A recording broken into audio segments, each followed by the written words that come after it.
5 राज्यों में हुए विधानसभा चुनाव के बाद अब सबके मन में एक सवाल उठ रहा है, लोकसभा चुनाव 2024 में बाजी कौन मारेगा? एनडीए या इंडिया अलायंस में से किसकी सरकार बनेगी? आखिर धरातल पर माहौल क्या है? जमीन पर किसकी पकड़ कितनी मजबूत है? वो कौन से मुद्दे हैं जो आने वाले लोकसभा चुनाव में बड़े होने वाले हैं? एबीपी सी वोटर के सर्वे में जो तस्वीर सामने आई है वो हैरान करने वाली है। सर्वे के मुताबिक बेरोजगारी का मुद्दा सबसे बड़ा होने वाला है। 41% लोगों ने बेरोजगारी को सबसे बड़ा मुद्दा माना है, जबकि 28% लोगों की नजर में राम मंदिर इफेक्ट से इनकार नहीं किया जा सकता। वहीं विपक्ष की ओर से उठाए जा रहे जातीय जनगणना के मुद्दे को महज 10% लोगों ने पसंद किया है। सर्वे से साफ हो गया है कि मध्य प्रदेश, राजस्थान और छत्तीसगढ़ में पुराने नेताओं को हटाकर नए चेहरे को राज्य की कमान सौंपने का फैसला बीजेपी के लिए गेम चेंजर हो सकता है। 5 राज्यों के ओपिनियन पोल सर्वे में बीजेपी 4 राज्यों में जबरदस्त बहुमत हासिल करती दिख रही है। मध्य प्रदेश के सर्वे के मुताबिक अगर आज चुनाव होते हैं तो बीजेपी को 58% तक वोट मिल सकते हैं, जबकि कांग्रेस के हिस्से में 36% वोट आ सकते हैं। वहीं अन्य उम्मीदवारों को 6% वोट मिल सकते हैं। अगर इन आंकड़ों को सीट में परिवर्तित करें तो मध्य प्रदेश में बीजेपी क्लीन स्वीप की तरफ बढ़ती नजर आती है। सर्वे के मुताबिक बीजेपी को 27 से 29 सीट मिल सकती है, जबकि कांग्रेस के खाते में 0 से 2 सीट मिल सकती है।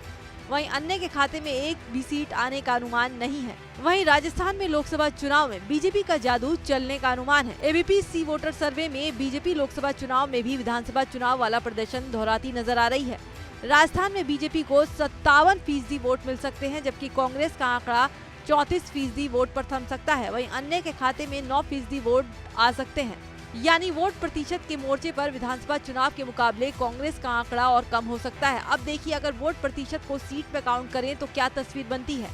बीजेपी को 23 से 25 सीट मिल सकती है तो कांग्रेस को 0 से 2 सीट मिलने की संभावना है। मतलब विधानसभा चुनाव के नतीजे लोकसभा चुनाव में भी रिफ्लेक्ट करेंगे।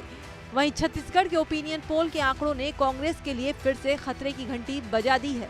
छत्तीसगढ़ में बीजेपी को 55% वोट मिलने का अनुमान है तो कांग्रेस के खाते में 37% वोट जाते दिख रहे हैं। अन्य के खाते में 8% वोट जा सकते हैं। छत्तीसगढ़ में कुल 11 लोकसभा सीट है, इनमें से अधिकतर पर बीजेपी का कब्जा हो सकता है। ओपिनियन पोल के मुताबिक बीजेपी को 9 से 11 सीट मिल सकती है, जबकि कांग्रेस के हिस्से में सीटों का आंकड़ा 0 से 2 के बीच सिमट सकता है।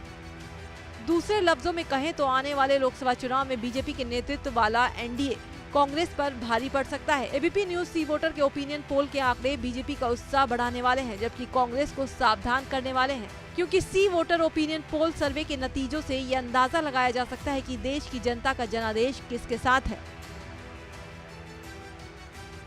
भारत की बात रोहित सिंह सावल के साथ सिर्फ एबीपी न्यूज पर।